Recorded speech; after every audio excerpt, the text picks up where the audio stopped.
one that can see.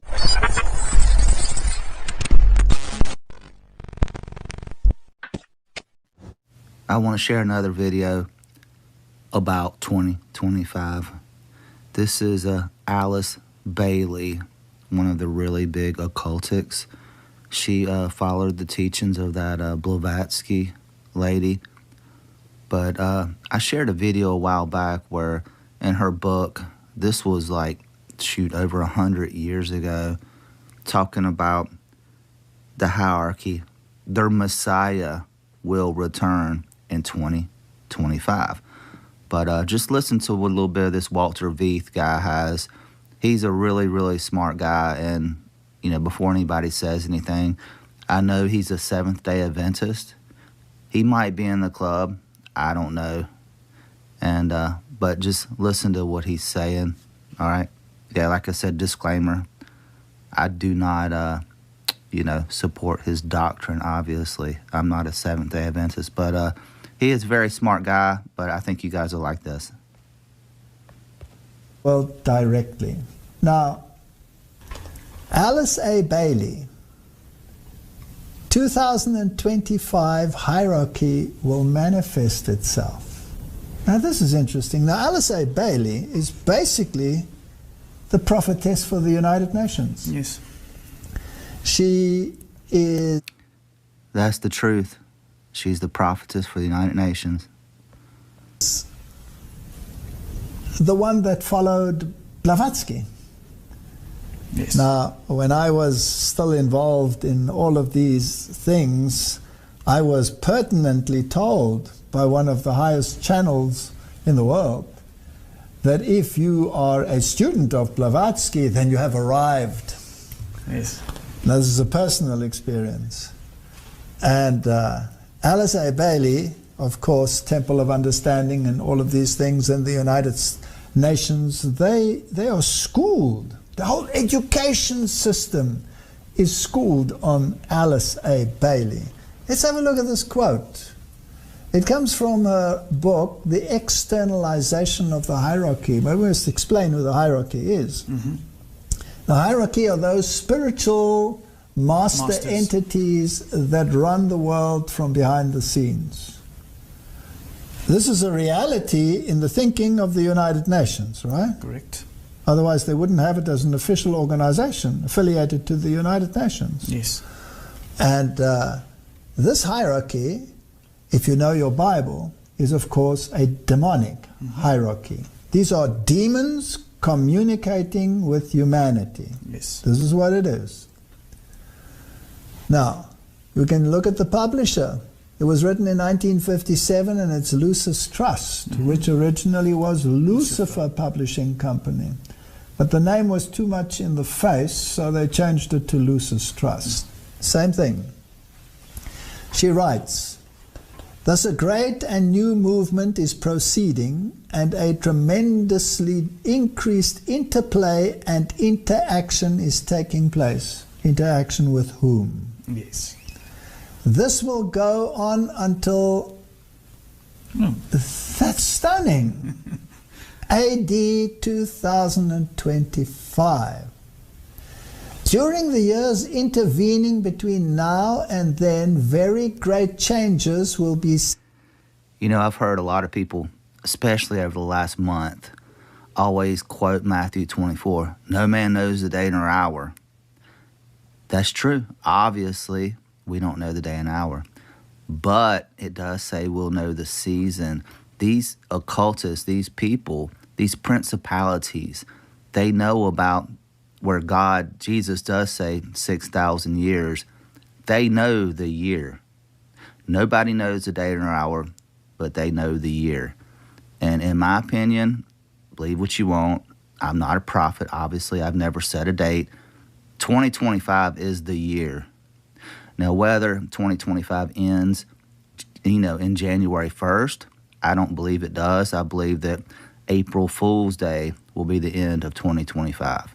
So sometime from now until April, this stuff is going to take place. That's just what I believe, just from everything that I've studied. Obviously, I could be wrong, but everything points to 2025. seen taking place. When was this written? 1957. 1957. This is interesting. Very great changes will be seen taking place. And at the great general assembly of the hierarchy. What you talking about here? A meeting of the demonic forces. A meeting of the demonic forces. Held as usual every century. In 2025, the date in all probability will be set for the first stage of the externalization of the hierarchy. What does that mean? Where they will present themselves to humanity so that you can see them face to face. Does that sound like Satan masquerading as an angel of light, saying, I am the Christ, I have come back? Yes, I've changed the laws. Didn't we deal with that in the spirit of prophecy? That he will say, I have changed the laws. So must there have been an attempt to keep Sunday by that stage? Yes. Is he reinforcing it? Yes. Were there calamities? If this lady's right, 2025 is almost up. The antichrist will be revealed this year. That's what it's saying. That's what Bailey is saying in her book. That led people to believe these things. We're just putting it into a biblical scenario. Which countries would be hardest hit? Those that had the light Protestant countries and rejected it. National apostasy will be followed by national ruin. Interesting. 2025. The date in all probability will be set for the first stage of the externalization of the hierarchy.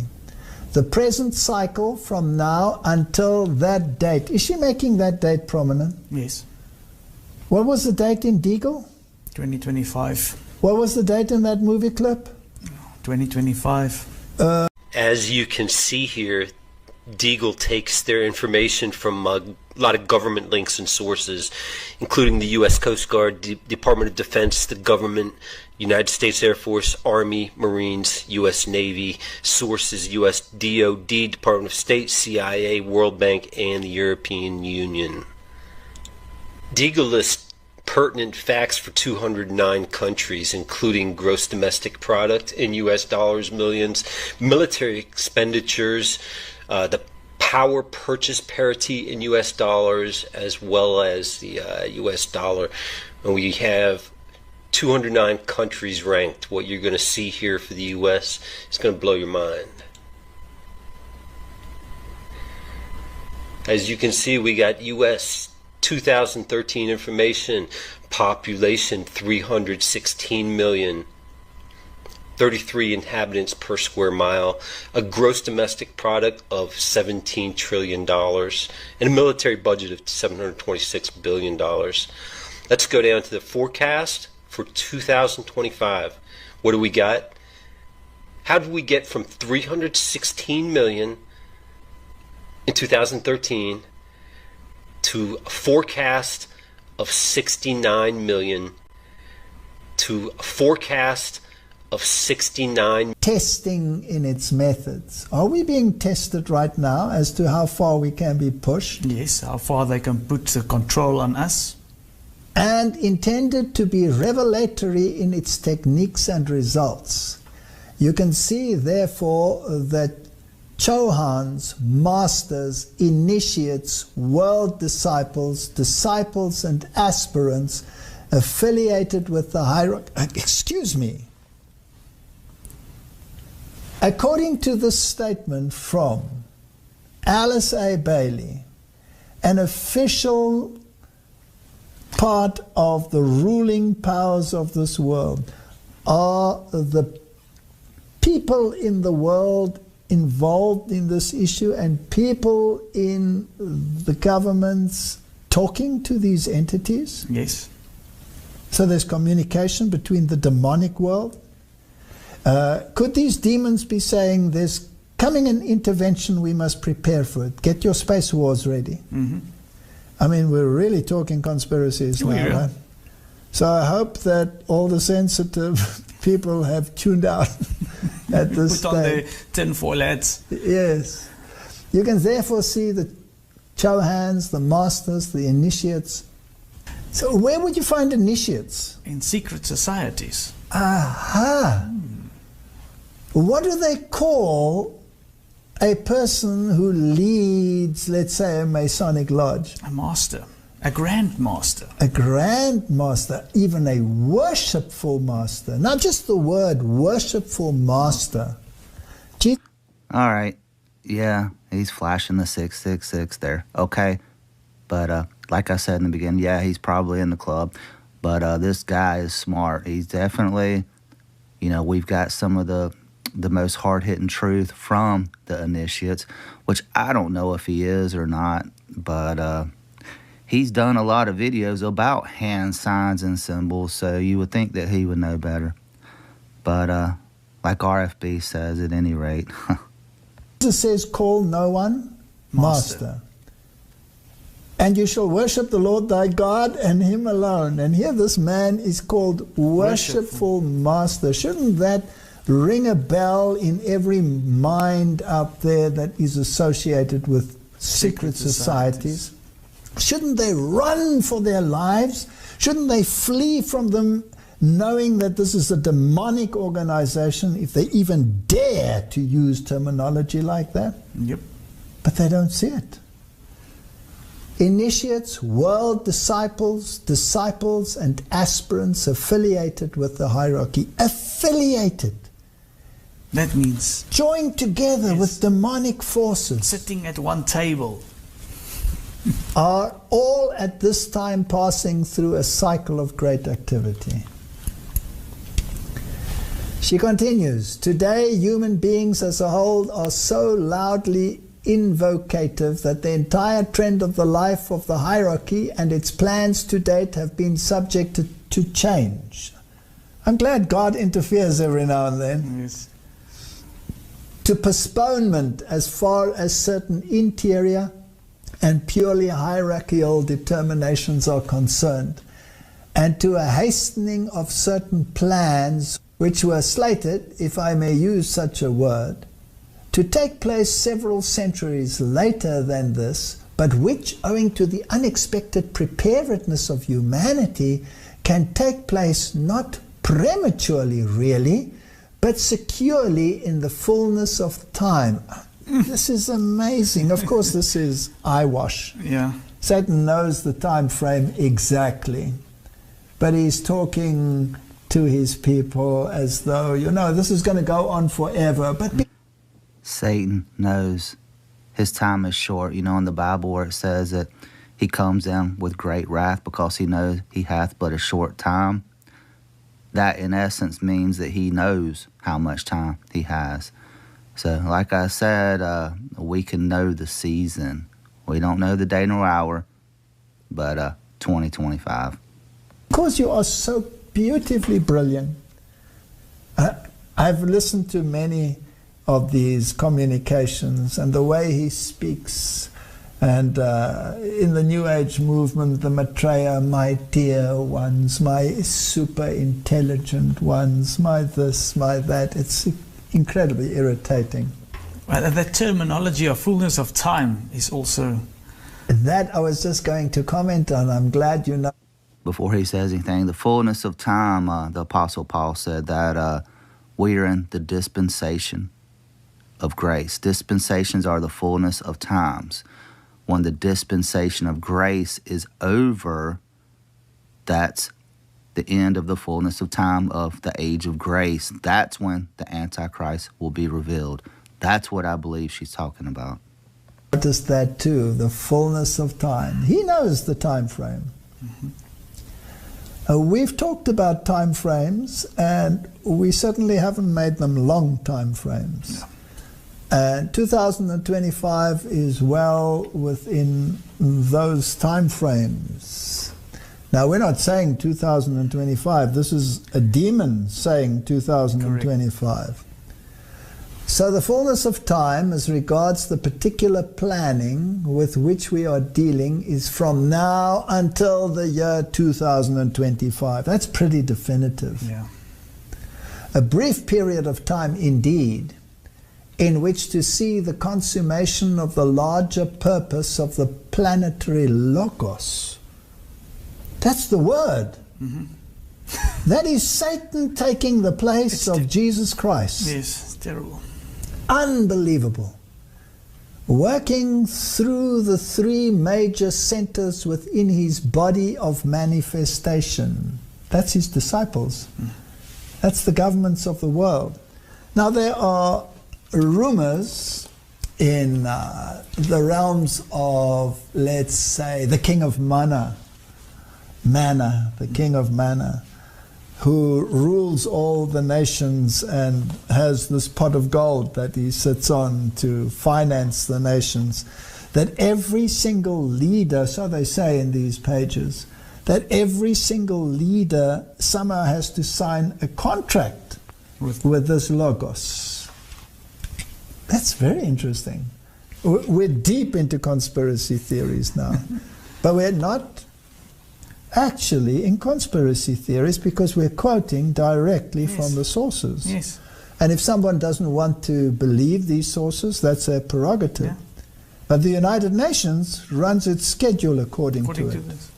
And the year 2025 is becoming, that's their prerogative. Yeah. But the United Nations runs its schedule according to it. this. And they're meeting right now as we speak. And the year 2025 is becoming ubiquitous. We're reading it here, we're reading it there. So, this purpose was threefold in nature.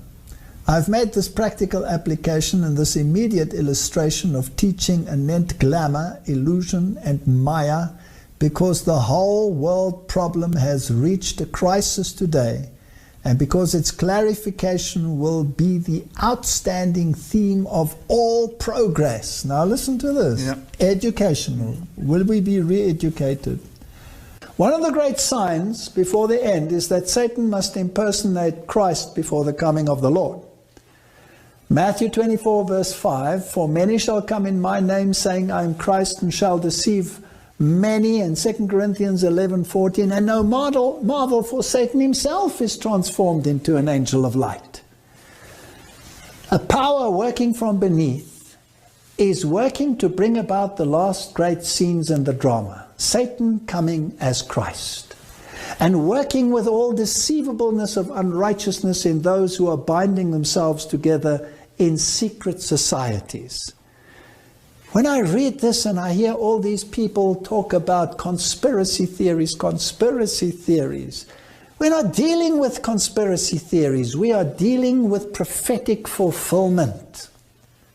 As the crowning act in the great drama of deception, Satan himself will personate Christ. The church has long professed to look to the Savior's advent at the consumption of her hopes. Now the great deceiver will make it appear that Christ has come. In different parts of the earth, Satan will manifest himself amongst men as a majestic being of dazzling brightness, resembling the description of the Son of God given by John in the Revelation. This is a future prediction. The glory that surrounds him is unsurpassed by anything that mortal eyes have yet beheld. The shout of triumph rings out upon the air. Christ has come! Christ has come! The people prostrate themselves in adoration before him while he lifts up his hand. Allá! Viene una tormenta! What did he just say? He said there's a storm coming in. Viano tormente. What'd you say? I said there's a storm coming. There's a storm coming, Ari. There is a storm coming! There's a storm coming. There's a storm coming, Mr. Wayne. There's a storm coming, brother. There's a storm coming. There's a storm coming, Dr. Suresh. There's a storm coming. There is a storm coming, a black and terrible storm. There's a storm coming! I sense there's a storm coming. There's a storm coming! Alice says there's a storm coming. There's a storm coming. Storm's coming. Storm coming soon. A storm is coming, Frank says. A storm is coming. Our storm. Storm's coming. The storm's coming. There's a fucking storm coming, man! Storm's coming. Storm's coming. Storm's coming. The great storm is coming! The wind that overturns the land! The storm is coming. There is a storm coming. Hey, Cody, there's a storm coming. The storm is coming. There's a storm coming. There's a storm coming, Frank. Storm coming, kids. Let's get inside. You can't sleep outside. There's a storm coming. Storm's coming. Oh, you all better get your umbrellas out because there's a storm coming. Come on, Jorge, give it to him. There's a storm coming. What? There's a storm coming, buddy. There's a storm coming.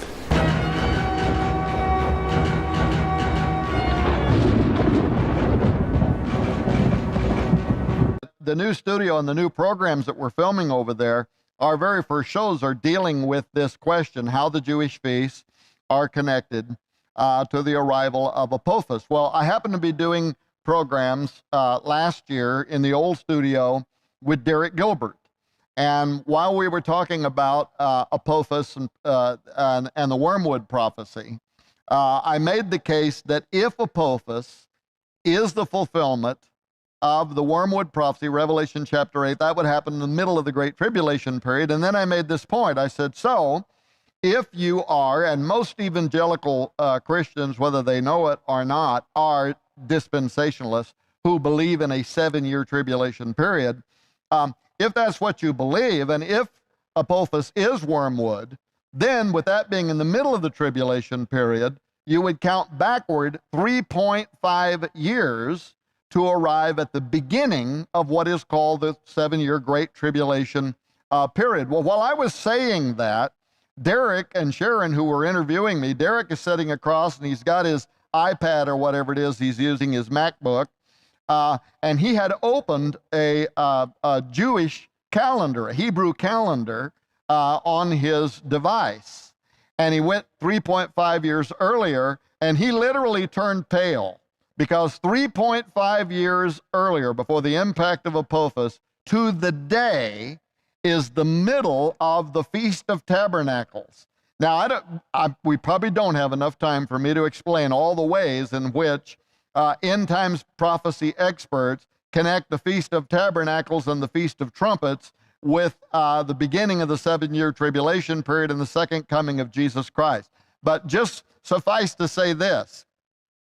It not only falls into the middle of the Feast of Tabernacles, but literally on the 7th day of the Feast of Tabernacles in 2025.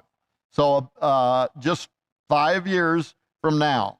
Why is that important? Because the 7th day of the Feast of Tabernacles is when the ancient Hebrews, get this, sacrificed 7 bulls in commemoration of God delivering them from all of the gods of the nations, but in particular, delivering them from the gods of Egypt, and in particular, delivering them from Apophis, the ancient Egyptian god of chaos. Literally, that day in antiquity is 3.5 years to the day from when Apophis is going to strike the earth, is when the Hebrews will be celebrating how God in antiquity delivered them from Apophis. So is God going to deliver his own people 3.5 years earlier? 10 days before that is the Feast of Trumpets, which is also connected to the second coming of Christ. Why? Because the Apostle Paul drew a parallel to the Feast of Trumpets when he said, at the last trump, so during the Feast of Trumpets, the shofar is sounded 100 times. Paul says, at the last trump, the dead in Christ shall rise. Then we which are alive and remain shall be caught up together with them in the clouds to meet the Lord in the air. But get this, in 2025, 120 days before that is the Feast of Pentecost. And in biblical numerology, the number 120 is the number of the end of mankind.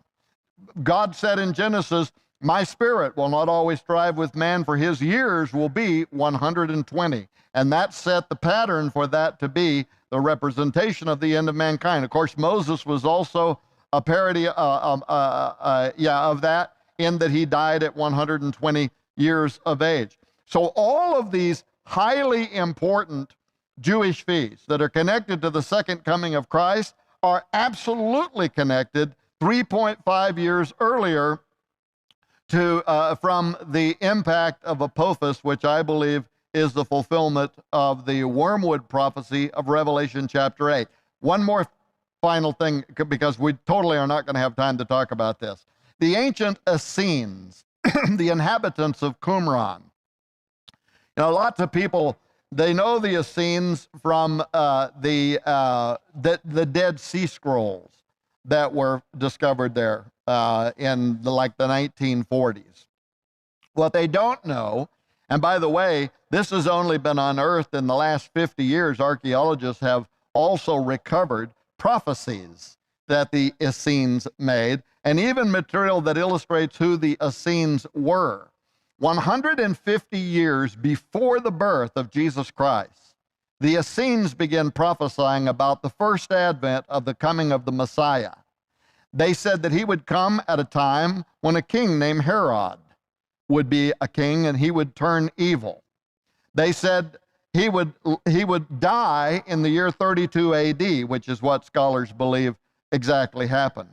They said he will die not only for Jewish people, but he will be sacrificed for the Gentiles as well and give birth to an age of grace that would extend for a period of 2,000 years. The list literally goes on and on. We're going to produce a documentary film in 2021 about all of this. But why am I bringing this all up now? Because they also prophesied this, that mankind, now this was over 2,000 years ago, these highly accurate prophets called the Essenes who lived in Qumran, they predicted that mankind will enter its final age. Guess when? In the year 2025. So that list goes on and on. People need to get these books from you, because I predict that we are in a countdown now.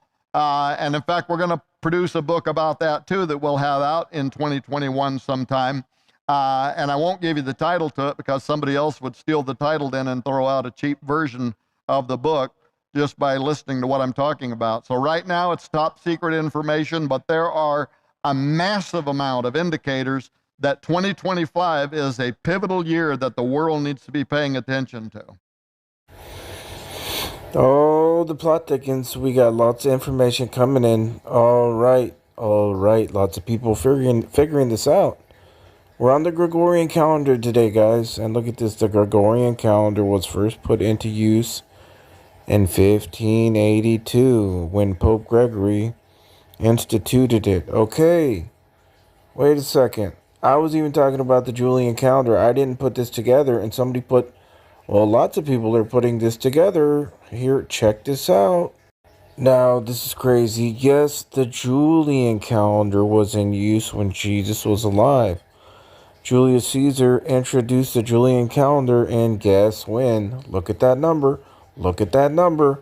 Look at that number. Look at that number. The Julian calendar just happened to come into existence in 45. Oh, my goodness.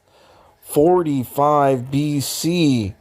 So it was established calendar of the Roman Empire, which ruled over Palestine where Jesus lived at the time of his birth and ministry. 45. Folks, what is 45, everybody? You think that's just a darn coincidence? Ain't no coincidence here.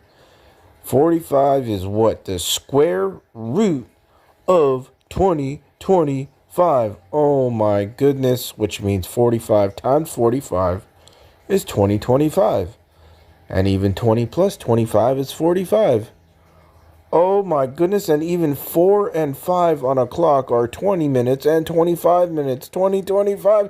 And that's when the Julian calendar came in. Now, why is this important? Because if we go by the Julian calendar, Feast of Trumpets is actually on October 6th and 7th.